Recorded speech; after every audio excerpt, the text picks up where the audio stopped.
మండువారిపాలెం గ్రామానికి చెందిన మండవ అపర్ణ అనే వివాహిత తన భర్త కుటుంబ సభ్యులు దాడి చేశారని కుటుంబ సభ్యులు తెలిపిన వివరాల ప్రకారం మండువారిపాలెనికి చెందిన రామకృష్ణ మద్దిపాడు మండలం పెద్దకొత్తపల్లి గ్రామానికి చెందిన మాదాల వినోద్ కుమార్తె అపర్ణకు 3 సంవత్సరాల క్రితం వివాహం జరిపించారు.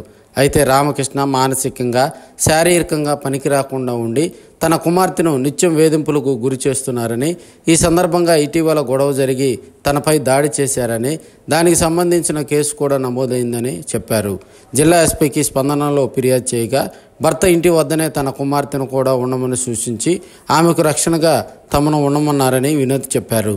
అయితే ఈరోజు రామకృష్ణ కుటుంబ సభ్యులు మూకుమ్మడిగా మరలా ఇంటిపై దాడి చేసి ఫోన్లు లాక్కొని ఇబ్బందులకు గురి చేశారని, రామకృష్ణ పెదనాన్న రామ్మోహన్ రావు ఇష్టం వచ్చినట్టు బూతులు తిడుతూ దాడులకు తెగబడుతున్నారని ఆవేదన వ్యక్తం చేశారు. ఇటీవల మహిళాభ్యుదయ సమితి టీఆర్నా ఇంటి వద్ద అపర్ణకు జరిగిన అవమానంపై మీడియా సమావేశం కూడా నిర్వహించారు. ఈ సందర్భంలో పోలీసులు కూడా ఆమెకు అండగా ఉంటామని చెప్పి అత్తారింటికి పంపించారు. ఈరోజు జరిగిన ఘటన దురదృష్టకరమని, నిందితులపై కఠిన చర్యలు తీసుకోవాలని అరుణ డిమాండ్ చేశారు. నమస్కారం అండి, నా పేరు మాదాల వినోద్ కుమార్. 3 సంవత్సరాల క్రితం మా అమ్మాయిని మండవారిపాలెం గ్రామం మండవ మధుసూదన్ రావు అనే ఆయన కుమారుడికి మండవ రామకృష్ణకి ఇచ్చాము. ఇచ్చి చేసిన దగ్గర నుంచి మానసికంగా శారీరకంగా అబ్బాయి కరెక్ట్గా లేడు. ఇక అమ్మాయిని ఇబ్బంది పెడతా ఉన్నాడు. వాళ్ళ పెదనాన్న వచ్చేసి రామ్మోహన్ రావు అని వాళ్ళ పెదనాన్న ఉన్నాడండి. అతను ఆస్తి మీద కన్నేసి వీళ్ళని కాపురం చేసుకోనియకుండా శారీరకంగా ఇబ్బందులు పెడతా, డైలీ కొడతా, వేధిస్తూ ఉంటే ఎస్పీ గారిని గ్రీవెన్స్ సెల్లో కలిసేవండి. ఆయన స్పందించి కింద స్థాయి అధికారులకు చెప్పారు.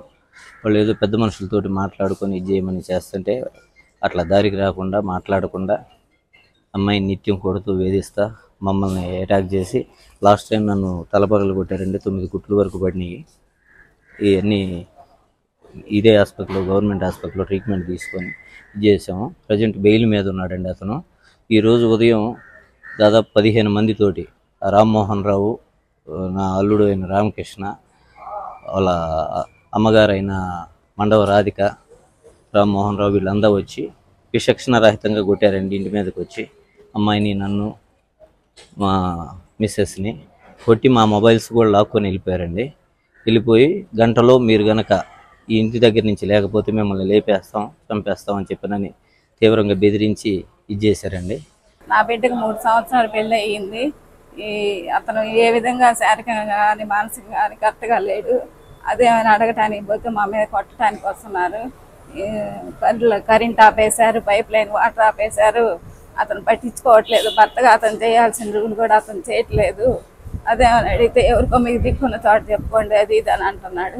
పాలనకి సంబంధించినటువంటి అపర్ణ అనే అమ్మాయి విషయం ఇంతకుముందే వాళ్ళ అత్తగారు, అట్లాగే అత్తగారి బావగారు అంటే ఈ అబ్బాయి పెదనాన్నగారు, భర్త రామకృష్ణ అందరూ కలిసి హింసించడం, తర్వాత ఆ అబ్బాయికి ఎటువంటి శారీరక సంబంధాలు, మానసిక సంబంధాలు లేకపోవడం, పెళ్ళై 3 ఏళ్ళైనా ఆ నేపథ్యంలో ఆ అమ్మాయిని వాళ్ళ మీద దాడి జరిగిన నేపథ్యంలో అప్పుడు కేసు నమోదవడం జరిగింది.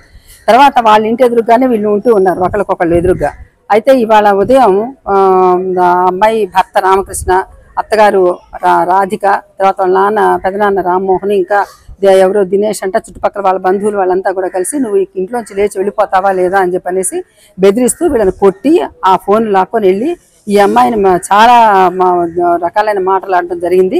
ఈరోజు మళ్ళీ తిరిగి తన మీద దాడులకి వాళ్ళు ప్రయత్నించడం అనేది ఆ అమ్మాయి సహించలేకపోయింది. అంటే తనకు రక్షణ లేదు, తనకు న్యాయం జరగదనేటువంటి నిరాశలో నిస్పృహం అమ్మాయి ప్రస్తుతం అయితే ప్రాణ భయం లేదు, కానీ ఒకరోజు గడిస్తే కానీ ఏ విషయం చెప్పలేమని చెప్పన్నారు. ఐసీకి కూడా షిఫ్ట్ చేస్తామని చెప్పారు. మరి ఇలా తనకి ఆ అమ్మాయికి ఇంత మానసికమైన చిత్రహింస కలిగి కనీసం తను ఉండే చోట కూడా తను ఉండకుండా అమ్మాయి మీద దాడులు చేసి ఆ విధంగా హింసలు పాల్పడినటువంటి వాళ్ళ అత్త వాళ్ళు కానీ వాళ్ళ బంధువుల మీద కానీ చర్యలు తీసుకోవాలని చెప్పని, ఆ అమ్మాయికి రక్షణ కల్పించాలని, న్యాయం చేయాలని దయచేసి పోలీస్ వ్యవస్థ అలా చూస్తూ ఏదోలే ఇలాంటివి చాలా జరుగుతుంటే ఇదొకటి అన్నట్టుగా చూడకుండా అపర్ణకి న్యాయం చేయాలి అని చెప్పని నిందితులను కఠినంగా మళ్ళీ వాళ్ళ బెయిల్ రద్దు చేసి శిక్షించాలి.